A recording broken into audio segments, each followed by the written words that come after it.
지금 당장 다 벗으세요. 아니, 한국은 도대체 왜 이런 거죠? 한국에 왔으면 한국 문화를 따라야죠. 벗으면 팁은 얼마를 드려야 되는데요? 지금 무슨 상상하시는 건데요? 한국에서 태어나지 않았지만 한국을 사랑하고 자부심을 느끼는 외국인들이 많이 있습니다. 이는 단순히 한류 열풍 때문일까요? 아니면 대한민국이라는 나라 자체가 가진 매력 때문일까요? 아마도 지금 소개해드릴 영국 여성의 사연을 들어보신다면 그 이유를 좀 더 쉽게 이해할 수 있을 것 같은데요. 오늘 소개해드릴 사연은 한국을 떠나 고향으로 돌아간 뒤에야 한국의 소중함을 깨달을 수 있었다는 영국 여성의 경험담입니다. 그녀는 한국에서 2년 동안 머물면서도 자신이 한국에 스며들고 있다는 사실을 알지 못했다고 합니다. 하지만 영국으로 돌아가 영국 생활을 시작하게 되면서 한국의 모든 것을 그리워하게 되었다고 하는데요. 과연 그녀에게는 무슨 일이 있었던 걸까요? 감동의 모든 것. 애청자 여러분, 영상 시작 전 좋아요와 불우이웃을 위해 끝까지 시청 부탁드립니다. 안녕하세요. 한국에 지내다 최근 다시 영국에 돌아온 제리타예요. 영국은 정말 땅덩어리만 넓고 효율적인 건 하나도 없는 것 같아요. 한국에 다녀오기 전까지 사실 영국인이라는 자부심으로 살았어요. 영국은 세계에서 가장 부유한 만큼 편리함과 안전함을 두루 갖춘 발전된 나라라는 생각이 있었죠.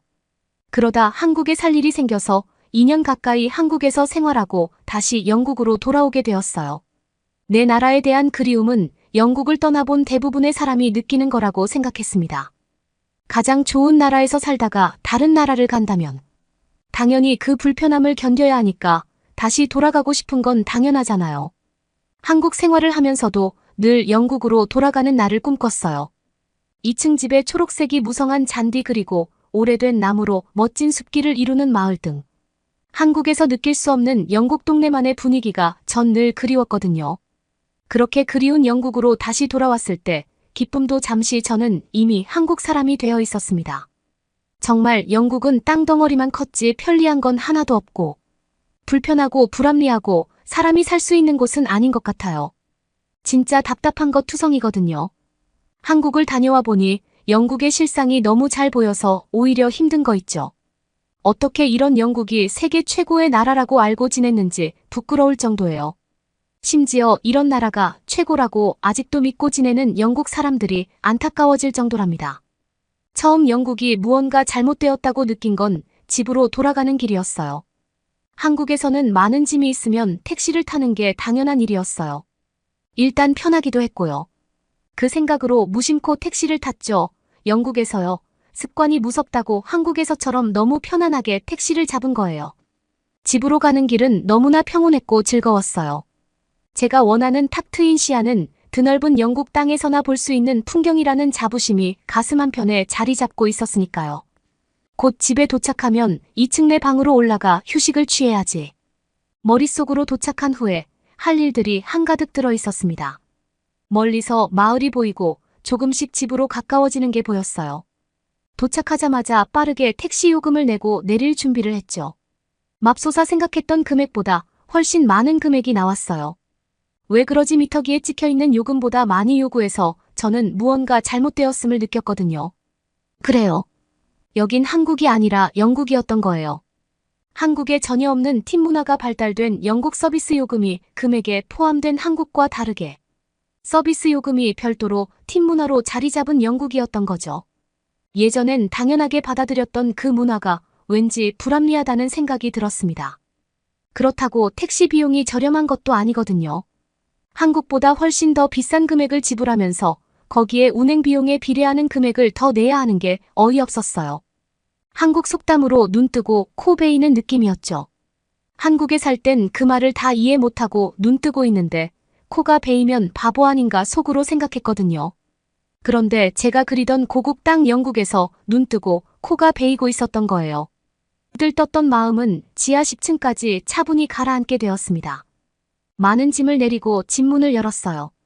짐을 끌고 집 안으로 들어가면서 무의식 중에 신발을 현관에 벗었죠. 아무 생각 없이 거실 소파에 앉고 나서야 알았습니다. 영국 집은 신발을 신고 생활했어요. 거실은 물론 잠을 자는 방이나 주방까지 모두 신발을 신고 이동하죠. 맙소사 늘 익숙하게 지내서 이상하다고 전혀 생각하지 못했던 일상이 너무 불편한 생활이 되어버렸어요. 길바닥을 걸어다니며 밟았던 바깥의 온갖 지저분한 것들을 고스란히 집 안으로 가지고 왔으니까요. 심지어 집안 곳곳을 밟고 다녔으니 여기가 집이 맞을까 하는 생각까지 들었어요. 바닥만 비교한다면 청소를 좀 더 자주 하는 깨끗한 길바닥이라는 생각이 들 정도였으니까요. 하루아침에 모든 걸 바꿀 순 없겠지만 적어도 집에선 실내화를 신는 게 맞다고 생각 들었습니다. 그리고 시간이 들더라도 바닥을 맨발로 다닐 수 있도록 바꾸는 게 맞다고 생각했어요. 한국에서 집에 들어오면 당연히 신발을 벗고 발부터 씻던 습관들이 남아 영국 생활은 바꿔야 할 게 많구나 싶었죠. 한국에서 영국으로 돌아온 첫날인데 너무 많은 게 눈에 보였어요. 원래 영국이 이랬나 싶은 정도로 말입니다. 제가 다시 한국에서 돌아왔다는 소식이 빠르게 친구들 사이에 전달되었어요. 보고 싶다는 전화를 받아서 오랜만에 한 친구를 만나서 시내에 나갔죠. 시내라고 해봤자 유명한 큰 도시가 아니라 시골의 작은 도시였어요. 그래도 밥을 먹고 영화를 볼 수 있는 규모라 주로 친구들을 만날 때 자주 나가거든요. 전에 자주 가던 레스토랑에 앉아 음식을 시켰어요. 영국에서는 고기류를 많이 먹거든요. 물론 햄버거나 피자 같은 패스트푸드도 많이 먹지만 식사하며 이야기하기에 적당하지 않았어요. 좀 더 깔끔하게 먹을 수 있고 이야기할 수 있는 곳이 필요했죠. 그래서 스파게티 같은 음식을 먹을 수 있는 곳으로 들어갔어요. 한국에 가기 전까진 맛있어서 친구들과 종종 왔던 곳이었죠. 주문한 음식이 나오고 한 입 먹고 바로 뱉었어요. 도무지 먹을 수 있는 맛이 아니었기 때문이죠. 주인이 바뀌었는지 궁금했어요. 한국에 생각보다 오래 나가 있어서 그럴 수 있다고 생각했으니까요. 하지만 아니었습니다. 주인은 그대로고 심지어 영국 친구는 여전히 맛있다고 잘 먹고 있었죠. 믿기지 않았어요. 어떻게 이 음식이 맛있다고 먹지? 한국 편의점에서 사 먹던 냉동 스파게티 맛과 똑같았어요. 그런 맛을 3만 원이 넘는 가격을 주고 먹어야 하는 곳이 영국이라는 걸 새삼 깨닫게 되었습니다. 오랜만에 친구를 만나러 시내에 나갔다가 말도 안 되는 비싼 물가에 영국은 살 곳이 못 되는구나. 또 한 번 느꼈죠. 한국에서 3만 원이면 맛있는 찌개를 먹고 카페에 가 커피까지 먹을 수 있는 가격이거든요. 서비스의 수준이 다른데 왜 저는 영국이 최고라고 생각했는지 정말 바보 같다는 느낌이 들 정도였어요. 친구를 만나고 헤어지는 길 기분 전환을 할 겸 미용실에 들렀습니다. 머리를 좀 자르고 싶었거든요. 한국에 있을 때도 헤어스타일을 바꾸면 기분이 나아지고 다른 분위기를 연출할 수 있어서 자주 갔었어요. 그 생각에 영국 미용실 의자에 앉았다가 그냥 나오고 말았습니다. 의자에 앉아서 헤어 디자이너를 기다리는데 미용실 테이블에 쓰여있는 커트 요금을 봤거든요. 한국 돈으로 따지자면 약 5만 원이 조금 넘는 금액이죠. 한국에서는 제 머리가 긴 편이 아니라 5만 원이면 세팅 파마를 할 수 있는 금액이에요. 심지어 파마하면 커트는 무료로 해주고요. 그래서 더 자주 이용했었는데 영국으로 오니 말도 안 되게 비싼 요금을 요구해서 충격적이었습니다. 한국 미용실이 저렴하면서 스타일링을 잘해줘서 정말 원 없이 다녔거든요. 영국 친구들이랑 화상 전화할 때도 세련된 제 모습에 다들 예쁘다는 칭찬이 자자했었죠. 그런 이미지를 유지하고 싶어 무심결에 영국에 왔다가 제대로 현실을 직시하게 되었답니다. 여긴 한국이 아니라 영국이라는 사실 말이죠. 그러다 보니 머리를 그냥 길러야겠다는 생각이 들었습니다. 몇십만 원씩 주고 머리를 하는 건 도무지 못하겠거든요. 잘한다면 또 모르지만 이미 한국 미용실을 다녀보니 그 정도의 수준을 가진 영국 헤어 디자이너를 찾기 어렵기도 했고요. 많은 돈을 쓰고 마음 상하는 것보다 안 쓰고 좀 지저분한 걸 택하자고 마음먹었습니다. 그래서 한동안 침울하게 지냈어요. 의욕이 없어진 거죠. 그렇게 그리워하는 영국에 돌아왔는데 하나도 신나지 않았어요. 음식을 맛있게 먹은 게 언제인지 기억나지 않을 정도였습니다. 당연히 면역력이 좋을 리 없었어요. 추운 계절도 아니었는데 고열에 시달려 응급실에 갈 일이 생겼거든요. 병원에서 독감이라고 진단받았어요. 영국에선 감기는 병으로 크게 치지 않아서 휴식을 취하라는 말을 많이 해요. 하지만 독감은 죽을 수 있는 확률도 있어 약을 처방하고 상태를 지켜보거든요. 독감으로 제가 영국 병원에서 지출한 금액은 한국에서 사용했던 금액의 5배가 넘었어요. 한국에 갔던 저태 겨울 독감이 한국에서 다니던 회사에 유행하면서 지독하게 독감을 앓은 적 있거든요. 집에서 도저히 버티지 못해 어쩔 수 없이 병원에 입원해야만 했죠. 그때 병원에서 나온 금액을 보고 한국은 자선 사업을 하나 싶은 정도로 말도 안 되게 저렴했던 기억이 있어요. 그래서 그 금액이 잊혀지지 않았죠. 반대로 말하면 영국에서 나온 병원비가 터무니없이 비싸서 한국의 5배 차이구나 빠르게 알 수 있었습니다. 속이 터질 것 같았어요. 그리웠던 영국 내 고향 집인데 좋은 게 하나도 없었으니까요. 대체 영국을 왜 그리워했을까? 분명 좋은 점들이 많은데 제가 너무 한국과 비교하면서 영국의 본 모습을 잊었다고 믿고 싶었습니다. 저는 영국을 너무 사랑했으니까요. 그런 마음을 먹은 덕분인지 몇 주는 순탄하게 지나갔어요. 크게 누구를 만나지 않았고 일상적인 생활을 계속하니까 평온한 하루로 영국을 사랑하는 마음이 다시 들기 시작했죠. 그래, 내가 예민하게 생각했던 거야. 각 나라마다 장단점이 있는데 한국의 좋은 점만 영국과 비교했으니 그랬던 거지. 사실 영국도 이렇게 살기 좋은 나라잖아. 이런 마음들이 생겼거든요. 그런데 다시 한국을 그리워할 수밖에 없었습니다. 그날은 유독 바빠서 늦게 퇴근한 날이었어요. 늘 해가 지기 전 퇴근했는데 그날은 업무가 많아 도무지 해가 떠 있는 시간에 퇴근할 수가 없었습니다. 저는 애완견 한 마리를 키우고 있었는데 하루 한 번은 꼭 산책을 시켜야 했거든요. 평소엔 해가 지기 전이라 개와 산책하는 게 큰 문제가 되지 않았어요. 하지만 야근하고 늦은 밤 집에 가니 개를 데리고 산책하는 게 안전할까 하는 걱정이 들기 시작했습니다. 영국은 해가 지면 동네를 걸어 다니는 사람이 없어요. 주택가로 이루어진 곳은 한국처럼 상가와 마을로 형성된 게 아니거든요. 정말 집들이 있고 집과 집 사이도 거리가 꽤 있어서 해가 지면 집 밖은 정말 휑하다는 느낌이 들 정도입니다. 물론 가로등이 곳곳에 켜져 있어요. 밖 상황을 볼 수 있죠. 차라리 볼 수 없이 어둡다면 집 안에 머물면 나갈 생각을 아예 못할 수 있을 것 같습니다. 그런데 그게 아니죠. 가로등이 켜져 있다 보니 나가볼까 하는 생각이 들게 만들어요. 하지만 막상 동네를 거니는 사람이 없으니 괜찮을까 하는 걱정이 생기죠. 혼자 나가는 게 아니니 괜찮을 거라고 생각하고 싶었습니다. 개와 움직이니까 많이 산책하지 말고 집 앞만 왔다 갔다 하자는 생각으로 일단 나갔어요. 집 앞마당을 지나 옆집을 지날 때만 해도 괜찮았습니다.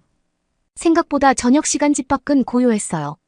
아직 퇴근을 하지 않은 사람들은 차를 이용해 집으로 가고 있었고요. 시도를 안 해봐서 몰랐을 뿐 영국도 괜찮은 것 같다는 생각을 하며 세 번째 집 마당을 넘어 산책을 하고 있었습니다. 그때 길 건너편에서 자동차 한 대가 서행하며 제 속도를 맞추는 걸 알았어요. 왜냐하면 저는 제가 알던 집 주인이 차를 바꾼 줄 알았거든요. 주차장으로 들어가기 위해 속도를 줄인다 생각했는데 아니었죠. 그렇게 저희 집 앞에서 봤던 차량이 제가 두 집 마당을 지나 걸을 때까지 따라왔으니까요.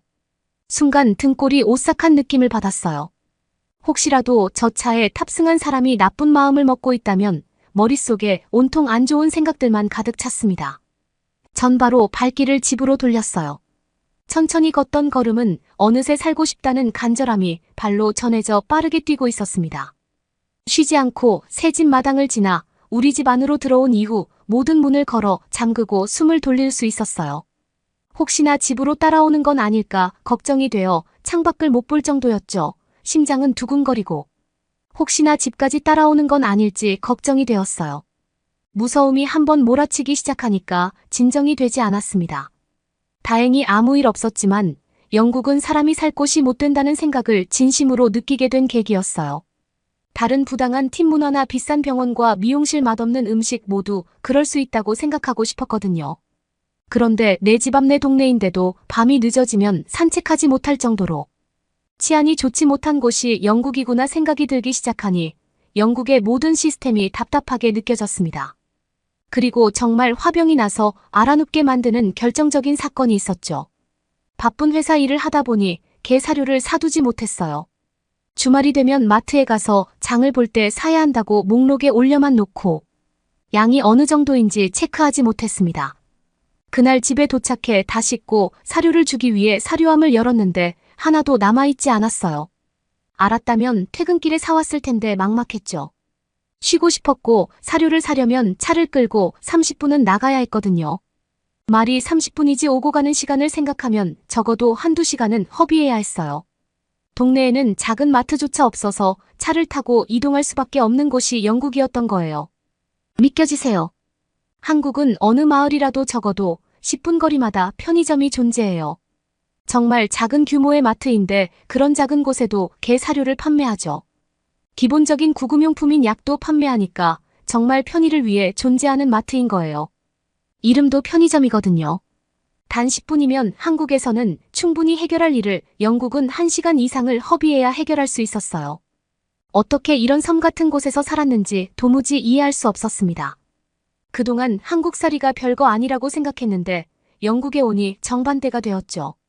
영국이 별거 아니고 한국은 정말 대단한 곳이었어요. 사람이 어떻게 더 편하고 안전하게 살 수 있는가를 끊임없이 고민하는 나라 같은 느낌을 받았으니까요. 영국이 진절머리 날 정도로 답답해 한숨만 푹푹 쉬다 머리가 지끈거리고 열감도 느껴져 일주일 휴가 내고 꼼짝도 못했답니다. 슬펐던 건 그럼에도 불구하고 장을 보기 위해 운전을 하고 마트를 다녀와야 했다는 사실이에요. 한국이었다면 배달 어플을 사용해 끼니를 해결했을 텐데 영국은 전혀 상상할 수 없었죠. 고구마 100개 먹고 물 한 모금도 못 마신 듯한 이 기분을 안고 영국에서 살 수 있을지 의문입니다. 절이 싫으면 중이 떠나야 한다는 한국 속담처럼 제가 영국을 떠날 날이 곧 오지 않을까요? 이번 사연에서 어떤 걸 느끼셨나요? 영국으로 돌아간 후 한국과 다른 영국의 모습 때문에 한국이 그리워진 영국 여성의 사연이었습니다. 물론 영국도 결코 나쁜 나라가 아닙니다. 모든 나라는 그 독특한 장점과 매력이 있으며 영국 또한 영국만의 장점이 분명히 있죠. 하지만 팀 문화, 비싼 병원과 미용실, 쉽게 감당할 수 없는 외식 비용, 늦은 밤, 쉽게 돌아다닐 수 없는 불안한 치안 같은 것들은 확실히 한국을 그리워할 수밖에 없을 정도로 한국과의 큰 차이를 보이고 있습니다. 이렇게 생각해보니 우리나라는 확실히 편의성과 안전성을 보장할 수 있는 매력적인 나라인데요. 앞으로도 이러한 장점을 잘 지켜나가서 더욱 살기 좋은 나라로 성장할 수 있었으면 좋겠네요. 그러면 더욱 감동적인 다음 사연으로 넘어가겠습니다. 서울 이태원에 있는 어느 음산한 골목길, 두려움을 무릅쓰고 골목길에 들어서는 한 외국인 무리가 주위를 두리번대며 무언가를 살피고 있습니다. 그때 멀리 보이는 반짝거리는 날카로움에 들고 있던 짐을 전부 내동댕이 치고 주머니에 있는 무언가를 꺼내면서 앞에 있는 장면을 본격적으로 부정하기 위해 외국인들은 안달복달하기 시작합니다. 외국인 무리 중 한 명은 경찰에게 전화까지 걸면서 잔뜩 화가 난 듯이 욕인지 뭔지 알 수 없는 폭언을 퍼붓는데요. 도대체 한국의 골목길에서 그들은 무엇을 본 것일까요? 안녕하세요. 저는 포르투갈에서 경찰 공무를 집행하고 있는 강력형사팀의 산체스라고 합니다. 저희 강력형사팀은 포르투갈의 치안을 보강하기 위해 치안이 좋은 나라를 방문하여 뭔가 배울 점을 찾아야 하는 임무를 최근에 받았는데요. 포르투갈 경찰 사무국장님은 세계에서 가장 뛰어난 치안을 가진 한국에 한번 다녀와 보라고 추천했습니다. 그러나 저희 강력형사팀의 팀장님께서는 한국으로의 출장을 격렬하게 반대하셨는데 일단 한국은 한 번도 경험해보지 못한 나라였고 세간에 들리는 소문으로는 아시아에서 제일 후진국이라고 알고 있었기 때문이었습니다. 한국이 통계적으로 치안이 매우 뛰어났던 이유는 모두가 먹고 살지 못하기 때문에 딱히 훔칠 게 옆집에 없다 보니 당연하게 나온 결과라고 팀장님은 주장하셨습니다. 그러나 저희 경찰 사무국장님께서는 아시아에서 한국의 훌륭한 치안을 넘볼 수 있는 국가는 없다면서 몇 번이나 반복적으로 얘기하셨고 저희 강력형사팀은 한숨을 푹푹 쉬면서 한국으로의 출발을 준비하는 수밖에 없었습니다. 저를 비롯한 강력형사팀 5명은 일본으로 갈 수 있었던 기대감에 몰락해 한껏 좌절하며 한국행 비행기에 몸을 억지로 구겨 넣었고 그렇게 임무가 주어진 지 3주 만에 한국에 도착하게 되었는데요. 처음 한국의 공항에 발을 내디딘 강력형사팀. 동료들은 미천한 국가라고 믿어 의심치 않았던 한국 공항의 거대한 규모를 맞닥뜨리며 당황하게 되었습니다. 아시아에서 제일 후진 국가라고 알고 있었는데 이렇게 거대한 스케일을 가진 공항을 가졌다는 사실에 도저히 입을 다물 수 없더군요. 제 마음속에서는 어째서 경찰 사무국장님께서 한국을 꼭 방문하라고 신신당부하셨는지 새삼 통감할 수 있었답니다. 저희는 직업이 경찰인지라 공항에 방문한 뒤에 먼저 유치장부터 확인했는데 이렇게 부자들이 많은 공항에 유치장이 없다는 사실을 보며 저희는 큰 충격을 받았습니다. 저희 포르투갈에서는 해마다 발생하는 끔찍한 범죄를 예방하기 위해 시설이 안 좋은 유치장을 공항마다 배치하는 방식으로 보여주기식의 예방 조치를 취하고 있었는데 그 어디에서도 유치장을 발견할 수 없는 한국을 보니 정말 부러워하지 않을 수 없더군요. 그러면서 가장 눈여겨본 점은 자신의 캐리어가 어떻게 되든지 상관하지 않고 바닥에 내동댕이 치고 다니는 사람들의 여유로운 표정이었습니다. 공항을 돌아다니다 이리저리 굴러다니는 한국인의 캐리어를 보면서 처음에는 바보 같은 수준 때문에 그러려니 생각했지만 그 누구도 손을 대지 않을 거라는 믿음이 있었던 것을 나중에서야 깨닫게 되었습니다. 사람들은 정말 믿음이 확고히 했는지 커피를 사러 가거나 음식을 먹으러 갈 때도 땅바닥에 캐리어를 그대로 두고 갔는데 대체 어떤 곳에서 우러나는 안전에 대한 기대감 때문에 이렇게 무조건적인 확신을 가질 수 있었는지 너무나도 의문스러워 저희 강력형사팀은 공항에 오자마자 쉴 틈도 없이 분석을 시작해야 했습니다. 그러던 와중에 비행기를 타고 오면서 한국에 대해 검색한 저희 강력형사팀의 팀장님은 한국에 왔으니 먼저 남산타워를 구경해봐야 하는 거 아니냐고 계속해서 의견을 피력했는데요. 왜냐하면 포르투갈에서는 그렇게 높고 거대한 건물이 없었기 때문이었습니다. 팀장님은 한국 속담에는 금강산도 식후경이라는 훌륭한 속담이 있다면서 일도 일이지만 먼저 해야 할 것을 하는 게 수지타산에 맞다고 하면서 저희를 얼른 밖으로 빼내는 데에만 집중했습니다. 그렇게 저희는 남산타워로 직행하는 경로를 찾을 수밖에 없었고 팀장님의 의견을 무시하거나 저지하는 인원은 우리 팀원 중에 아무도 없었기에 공항 밖으로 빠져나와 교통시설을 확인했는데 역시 후진국이 맞았는지 너무나 복잡한 광경에 잠깐 당황해하다가 뜬금없이 길거리를 보는데 담배를 피우는 사람이 한 명도 없더군요. 뭔가 자꾸만 쾌적하다고 느끼고는 있었지만 포르투갈에서 매일 보이는 담배 연기들이 어째서 보이지 않을 수 있는지에 대한 무의식적인 생각을 끝마치지 못했기 때문인지 사람들이 길거리에서 담배를 피우지 않는다고는 도저히 생각할 수 없었습니다. 저희 강력형사팀에서 증거 채취를 담당하는 페르난도는 워낙 감각이 뛰어나서 포르투갈 길목을 걸을 때마다 항상 느껴지는 담배 냄새 때문에 일일이 고통을 받았는데 이곳 한국에서는 전혀 그럴 일이 없어서 까무러치듯이 좋아했습니다. 어쩌면 흡연이 금지된 국가가 아닐까 하는 생각에 정말 그런 법률이 있는지 저희는 검색해 보았지만 놀랍게도 그런 것은 일절 없었고 그저 흡연구역이라 지정되어 있는 장소에서만 담배를 피우는 훌륭한 시민의식이 한국인들에게 있다는 것 외에는 찾아볼 수 없었습니다. 한국의 흡연구역은 너무나도 최신식이었고 값비싼 환기장치로 모든 담배 연기가 걸러지고 있었습니다. 이렇게 비싼 건축물이 길거리마다 있는 것은 포르투갈의 국민으로서는 너무나도 부담스럽고 치욕스러운 광경이었습니다. 지금까지 우리가 선진국인 줄 알고 있었는데 후진국인 한국의 이러한 풍경을 보니 도대체 어떻게 살아야 하나, 이민을 해야 하나 같은 자괴감이 들끓고 있었습니다. 저희는 한 명씩 한국의 뛰어난 면모를 알아보지 못했던 과거에 자신을 비난했고 어째서 사무국장님이 한국의 치안에 대해 학습하고 오라고 지시를 내렸는지 뒤늦게 깨우칠 수 있었습니다. 저희는 남산타워로 향하는 도중에 택시를 이용할 수밖에 없었는데 놀랍게도 한국의 택시에서는 앞좌석과 뒷좌석을 구분짓는 벽이 없었고 마음만 먹으면 뒷자리에서 기사님의 금품을 갈취할 수 있는 환경의 당연함에 큰 충격을 받았습니다. 포르투갈에서는 저녁이 되면 택시를 이용하면서 벌어지는 각종 범죄 때문에 택시와 뒷좌석을 구분짓는 벽이 무조건적으로 있곤 했는데 한국에서는 그런 게 전혀 없으니 혹시 택시 기사님이 실수로 칸막이 벽을 청소하고 나서 끼우지 못한 채 출근했는지 의심해야 했습니다. 그래서 기사님에게 혹시 화장실에서 볼일을 보면서 칸막이를 안 가져왔는지 물어보았는데 기사님의 대답은 너무나도 충격적이었습니다.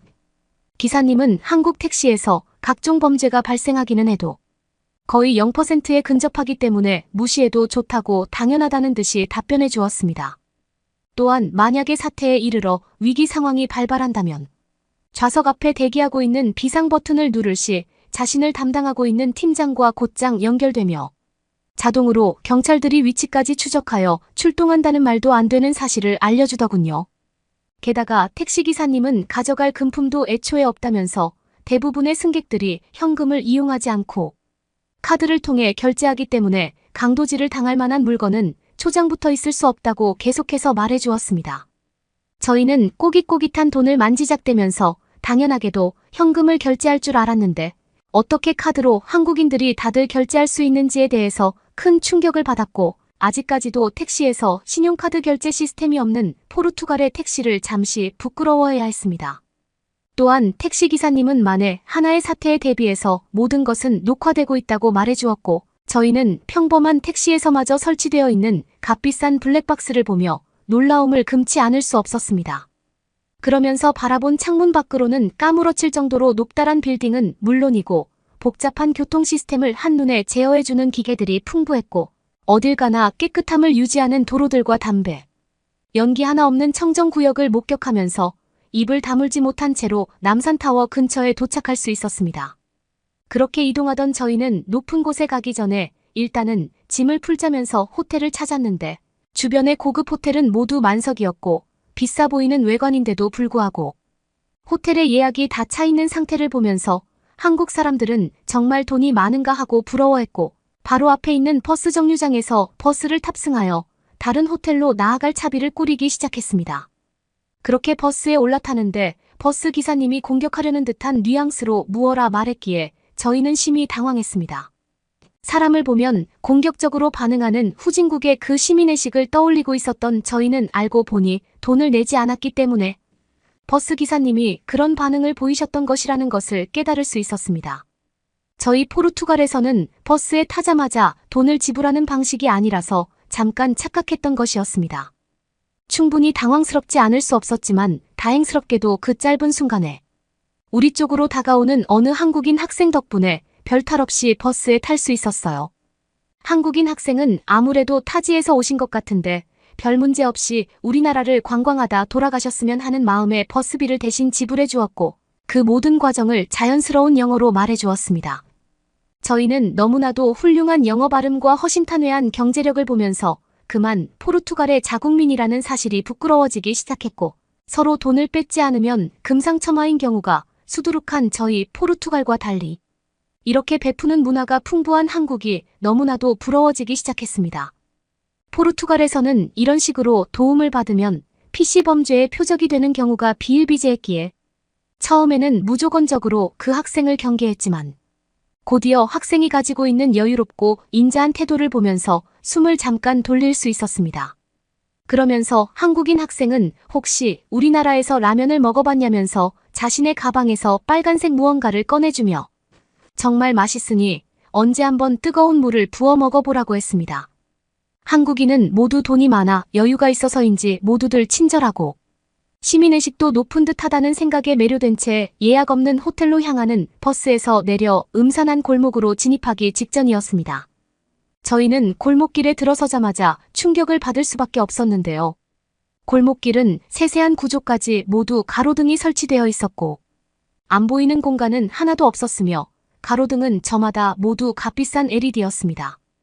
포르투갈에서는 돈이 많이 들어간다는 이유로 수도권을 제외하고는 전혀 가로등을 설치하는 것이 일반적인데, 이러한 골목길에마저 값비싼 LED 전등이 설치되어 있다는 것은 굉장히 충격적인 사실이었습니다. 그 어떤 범죄자도 이렇게 밝은 곳을 마주하면 범죄를 저지르려는 마음을 땅바닥에 내동댕이 칠 것 같았어요.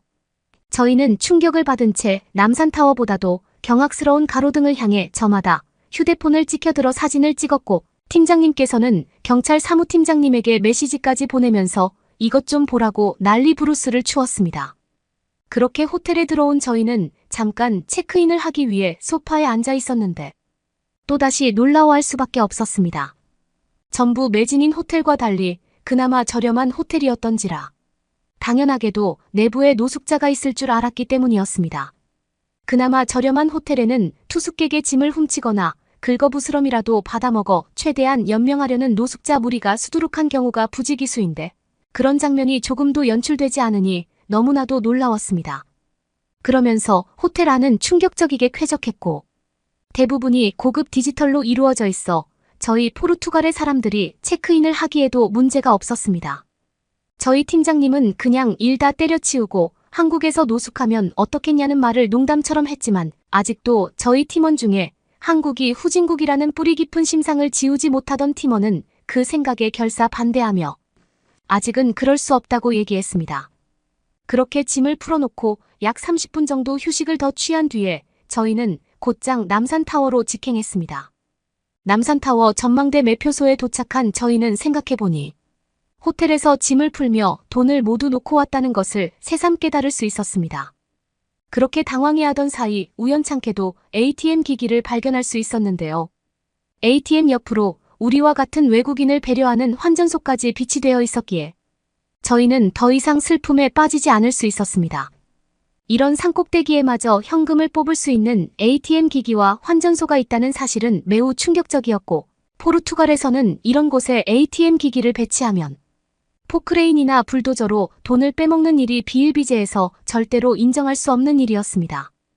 이것만 보더라도 다 필요 없이 한국의 시민의식이 굉장히 높다는 사실은 부정할 수 없었고 한국이 더 이상 포르투갈계 뒤처지는 후진국이 아니라 그 누구보다도 앞서는 선진국이라는 사실에 우리 팀원 모두가 공감하게 되는 계기가 되었습니다. 그러는데 저희 중 한 명이 갑자기 가방을 잃어버렸다면서 소리쳤고 호텔에 두고 온 줄 알았던 짐이 알고 보니 애초에 사라져 있었다는 것이었습니다. 저희는 아무리 타국이라 해도 명색이 경찰인데 대놓고 소매치기를 당했다는 사실에 분노했고 포르투갈에 대한 한국의 무서운 도전이라는 생각을 품으며 길거리를 훑었습니다. 치안에 있어 넘볼 수 없는 난공불락의 요새가 한국이라고 여겼던 과거를 잠깐 후회하던 끝에 저희 앞으로 갑자기 한 대의 택시가 멈춰섰는데요. 포르투갈에서 너무도 흔히 볼 수 있는 호객행 위에 저희는 그 택시를 거들떠도 보지 않았는데 순간적으로 운전석에 창문이 내려가더니 저희를 태워주신 택시기사분이 환하게 웃으면서 우리의 짐을 가리켰습니다. 알고 보니 호텔에 짐을 두고 온 게 아니라 택시에서 내리던 그 순간부터 짐을 두고 온 것이었어요. 택시기사님은 저희의 짐이라는 것을 아주 나중에야 파악했고 계속해서 이 근방을 순찰하셨다고 했습니다. 저희가 택시 안에서 남산타워에 대해 얘기하는 것을 마침 들어서 한참도 전부터 이 근처를 돌아다녔다고 했어요. 저희는 또 한 번 한국의 시민의식과 치안 시스템에 감탄할 수밖에 없었고 무안함과 민망함이 물밀듯이 밀려오는 것을 온전히 느껴야 했으며 택시기사님에게 조금이라도 고마움을 표현하기 위해 저희는 살해를 하려고 했지만 택시기사님께서는 포르투갈의 돈은 한국에서 통용되지 않는다는 허무맹랑한 핑계를 대면서 끝까지 돈을 거부하셨고 자리를 뜨셨습니다. 저희는 짐을 챙기면서 포르투갈이었다면 무조건 택시기사님이 꿀꺽하고도 남았을 일인데 이런 은혜를 겪고 나니 한국에 대해 잘못 생각하고 있었다는 것에 대해 저희는 잠시 반성하는 시간을 가져야 했습니다. 우여곡절 끝에 남산타워 매표소에서 표를 사고 케이블카를 탑승하기 위해 줄을 기다리던 와중에 아니나 다를까 저희처럼 관광하러 온 외국인들이 정말 많았는데 나라는 달랐지만 동질감이 느껴지는 그 사람들과 케이블카에서 함께 내려다본 한국의 모습은 너무나도 아름다웠고 한국을 존경하는 시간을 잠깐 가져야 했습니다. 그 후로 약 일주일 동안 한국을 돌아다니면서 저희가 느낀 점은 치안보다는 오히려 드높게 자리한 한국인들의 따뜻한 배려였고 얼마 뒤 포르투갈로 돌아온 저희는 아직까지도 어떻게 그런 치안 시스템과 기술력을 유지할 수 있었는지에 대해 자세하게 알 수 없었지만 확실한 것은 죽을 때까지 한국에 대한 경험이 머릿속에 남을 것 같다는 사실이었고 다른 사람에게도 이 사실을 알려주어 언젠가 한국을 따라잡을 수 있을 만한 발판을 마련해야 되겠다는 동기부여를 전파하기로 했습니다. 그러면 더욱 재미있는 다음 사연으로 넘어가겠습니다. 기사님 너무 추워요. 제발 히터 좀 틀어주세요. 안 됩니다. 지금 저희 여기서 히터를 틀게 된다면 큰일 납니다. 정말 죽을 수도 있다고요. 아니 지금 뭘 하는 거야? 이렇게 추운데 왜 히터를 안 틀겠다는 소리야? 미친 거 아니야? 왜 이 버스 승객들이 한국 남성과 싸우고 있는 것일까요? 왜 이 한파에 버스에서 히터도 못 틀게 하고 있는 것일까요? 안녕하세요. 저는 러시아 모스크바에서 살고 있는 페르도르라고 해요. 제가 약 1년 전쯤 겪었던 일들에 대해서 전해드리고 싶어 이렇게 사연을 보냈습니다. 어마무시한 사건이었죠. 진짜로 죽을 수도 있었던 일이었거든요. 그때 만났던 한국 남자분이 아니었다면 저뿐만 아니라 거기에 있는 모든 승객들이 지금 여기에 살 수 없었을 거예요. 상상만 해도 너무 끔찍하고 아직까지 무서워지네요. 이 사건에 대해 소개드리기 전에 제 이야기를 잠깐 들려드리겠습니다. 저는 성인이 되고 대학교를 갔을 때 사귄 남자친구가 있었습니다. 어린 나이였지만 남자친구는 모든 사람들에게 친절하고 천사 같은 친구였습니다. 그렇게 남부럽지 않게 만나면서 행복을 즐기던 어느 날, 저는 아직 준비가 되지 않은 상태에서 천사 같은 아이를 가지게 되었습니다. 처음 그 사실을 알았던 날에는 나이도 아직 어린데 생명을 포기해야 되나 100번을 넘게 고민하면서 많이 울었던 것 같네요. 혼자서 끙끙 앓으면서 고민하던 중 남자친구가 변해진 제 모습을 보면서 걱정스레 무슨 일이 있는 것 아니냐고 물어봤죠. 그때서야 남자친구 품에 안겨 엉엉 울면서 아이가 생겼다고 말했던 것 같습니다. 솔직히 남자친구도 저랑 동갑이고 아직 20대 초반인 나이이기 때문에 지우자는 얘기를 먼저 할 줄 알았어요. 그렇게 마음의 준비도 계속했었고 그것 때문에도 눈물도 많이 흘렸죠. 그런데 그 어린 나이에도 불구하고 저를 안아주면서 활짝 웃는 것 아니겠어요? 너무나도 고맙다고 소중한 생명 우리 잘 키워보자고 그러더라고요. 저 혼자 고민할 때에는 진심으로 지워야 하나 생각이 앞섰는데 남자친구가 이렇게까지 말해주니 저는 용기가 생겼습니다. 우리 사이에는 전혀 흠이 없었고 이런 남자라면 내가 평생을 같이 살 수 있지 않을까 그렇게 생각을 했죠. 정말 용기를 내서 저희 부모님께 남자친구와 함께 찾아갔어요. 충격은 받으시겠지만 그래도 응원을 해주시지 않을까 약간의 기대도 있었죠. 근데 부모님께서는 너 같은 딸 낳은 적이 없다고 연을 끊자고 하시더라고요. 그때 제 마음은 정말 청천벽력 같았습니다. 아기를 임신했는데 저는 웃을 일보다 울 날이 더 많았죠. 몇 번이고 부모님을 설득했지만 아이를 지우지 않는다면 다시는 제 얼굴을 보지 않겠다고 단호하게 말씀하셨어요. 저는 사랑하는 제 남자친구의 아이이고 소중한 생명을 지울 수 없어 결국 부모님을 보지 않는 쪽으로 마음을 먹었습니다. 대학도 졸업하지 못할 때라 남자친구와 저는 마땅히 할 수 있는 일이 없었고 다행히도 남자친구 부모님은 저희를 지원해 주신다고 대학교는 끝까지 나오라고 하셔서 끝까지 다니고 취업을 할 수 있었습니다. 공부를 하며 아이를 낳고 졸업하고 회사를 다니면서 아이를 키우는 것은 제가 생각했던 것보다 몇백 배는 힘든 일이었습니다. 하지만 우리 가족을 행복한 가족으로 만들기 위해 이 악물고 독하게 살았습니다. 지금의 남편은 작은 사업을 차려 어느 정도 여유가 생겼고 저도 아직까지 회사를 다니고 있어 부족함 없이 아이를 키우고 화목한 가정을 이루고 있었습니다. 생각보다 시간은 빨리 흘러가더라고요. 정신없이 아이를 키우다 보니 부모님을 보지 못한 지 10년이 지날 때쯤 모르는 번호로 전화 한 통이 걸려왔습니다. 여보세요. 페르도르 번호 맞을까요? 네, 누구세요? 페르도르 엄마야, 잘 지냈니? 전화 끊겠습니다. 잠깐, 엘리노, 너희 아빠가 지금 위급하단다. 그래서 지금 수술에 들어가 말을 해주지 않으면 평생 후회할 것 같아서 전화했어. 얼른 집으로 와줄 수 있겠니? 저 혼자는 가지 않을 거예요. 너희 가족 모두 데리고 오렴. 아무리 연을 끊었다고는 하지만 저는 부모님께서 행복하고 건강하게 살면 좋겠다고 생각했습니다. 어느 누가 자기 부모가 빨리 세상에서 떠나길 바라겠어요.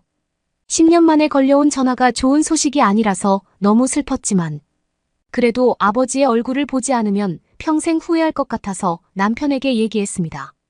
남편은 그렇게 저희 부모님한테서 문전박대 당했는데도 불구하고 제 얘기를 듣자마자 얼른 헐레벌떡 짐부터 싸기 시작했어요.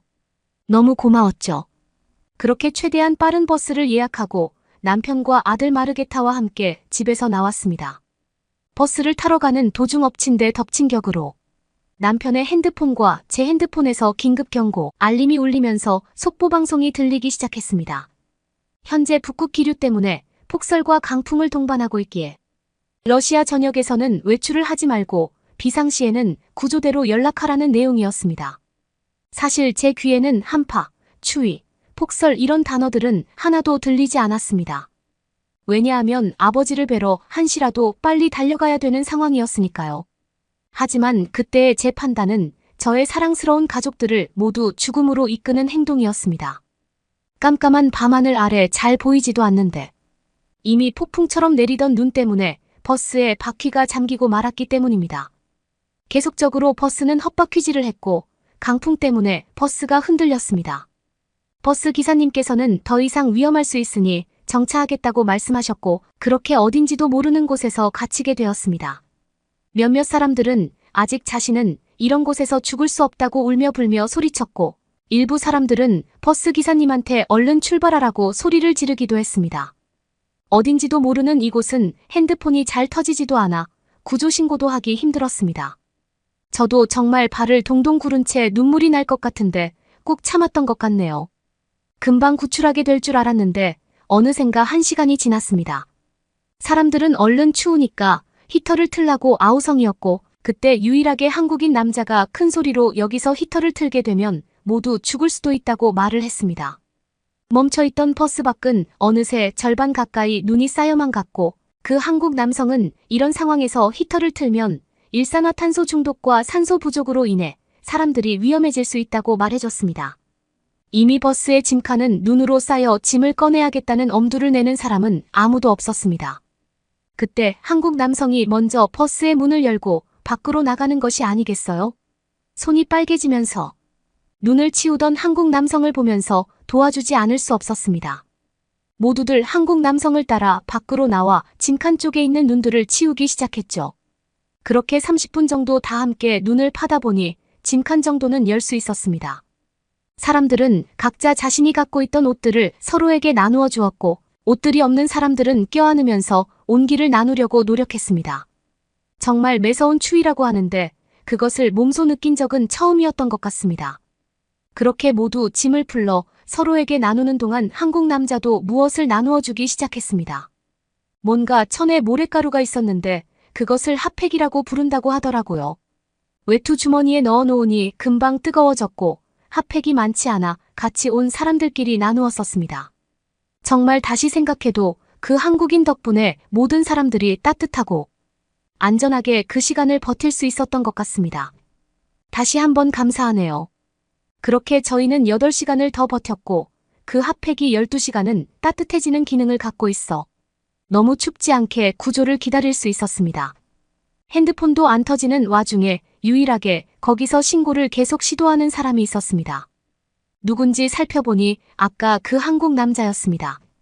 한국에서 만든 핸드폰을 사용한다는데 알고 보니 그 갤럭시 핸드폰이라는 것에서 위성 긴급구조 기능이 있다는 것 아니겠어요? 그렇게 힘들게 신고가 가능했고 얼마 지나지 않아 곧 구조 차량이 도착했습니다. 너무나도 힘들었던 8시간이었지만 그 구조 차량을 보면서 서러움이 북받쳤습니다. 구조요원들은 아무도 쓰러지지 않고 이렇게 버티고 있었던 것을 보면서 연신 감탄사를 내뱉었고 실제로 다른 차량들을 구조하면서 히터를 켜 쓰러진 사람도 많았는데 잘 대처해서 너무 다행이라고 했습니다. 그 이야기를 듣고 버스에 있는 승객들 모두 한국 남자에게 살려줘서 고맙다고 몇 번이고 인사를 했습니다. 한국 남자는 환하게 웃으며 모두 앞으로 건강하라는 말만 남기고 배정받은 차량을 타고 홀연히 떠났습니다. 저희도 차량이 배정돼서 본집으로 가는데 갑자기 너무 심장이 두근댔습니다. 죽을 뻔한 고비가 있었기에 잠시 잊고 있었지만 아버지 수술이 잘 끝났는지 너무 궁금했기 때문입니다. 너무 무서워 전화 한 통 걸지 못한 채 차량을 타고 본집으로 갔습니다. 10년이란 세월은 어머니를 늙게 만들었고 떳떳하고 당당한 딸로 나타나고 싶었던 마음과 달리 저는 어머니 앞에서 오열을 하게 되었습니다. 10년 전 하늘 같았던 어머니와 달리 지금은 많이 나이가 드셨고 그런 얼굴을 보자니 마음이 좋지 않았기 때문입니다. 어머니도 그렇게 서럽게 우는 제 모습을 보며 저를 안아주고 말없이 토닥여 두셨습니다. 제가 도착했을 때에도 아버지의 수술은 계속 진행 중이었고 다행히 수술은 성공적으로 끝날 수 있었습니다. 마음속으로 수술이 잘못되면 어쩌나 내가 얼마나 대단한 자존심을 부린다고 10년이라는 세월 동안 먼저 연락드리지 못했을까. 후회하고 또 후회했던 것 같습니다. 아버지가 건강하게 깨어나신 이후의 관심사는 저와 남편이 아니라 아들 마르게타였습니다. 저희 부모님께서는 마르게타를 보며 누굴 닮아 이렇게 잘생기고 훤칠하냐. 예의도 바르고 너무 잘 잘라줘서 고맙다라고 말씀하시면서 마르게타를 안아주셨습니다. 그리고 저희가 여기까지 오는데 어떤 일이 있었는지 부모님께 말씀드렸습니다. 어머니는 그 이야기를 듣더니 살해를 하겠다며 그 한국 남자를 페이스북에 찾아보는 것이 어떻냐고 물어봤지만 이름도 모르는 그 남자를 찾을 수 없다고 했습니다. 너무 아쉬운 일이었죠. 지금의 저희는 부모님을 뵈러 자주 왕래하면서 여행도 함께 다니고 있답니다. 아버지는 큰 수술을 받으셨지만 금방 건강해지셨고 저의 얼굴을 다시 안 본다던 부모님 때는 기억도 안 날 정도로 저와 남편과 마르게타에게 잘해주시고 계신답니다. 그땐 몰랐지만 이런 남편을 어떻게 만났냐면서 아주 저보다 제 남편을 더 좋아하는 것 같더라고요. 그렇게 행복한 가정을 꾸리기 위해서 노력했지만 역시 진심으로 행복해지려면 가족 모두가 행복해져야 하는 것 같습니다. 그때 그 한국 남성이 저희를 구해주지 않았다면 제가 이렇게까지 웃을 날이 올 수 있었을까요? 다시 한번 감사 인사 전해드리고 싶습니다. 그리고 그때 핫팩을 알게 된 이후로 계속 사용하고 있답니다. 여러분은 어떻게 보셨나요? 응원과 격려의 한마디씩을 댓글로 남겨주시기 바랍니다. 사연자분들에게 전달해드리겠습니다. 실제 사연 제보를 받고 있습니다. 채택되신 분께는 작은 선물도 보내드리고 있습니다. 저희의 사연이 여러분의 하루에 작은 힘이 될 수 있었으면 좋겠습니다. 감동적인 사연을 주변 분들과 이야기 나눠보세요. 더욱더 좋은 영상으로 다시 찾아뵙겠습니다.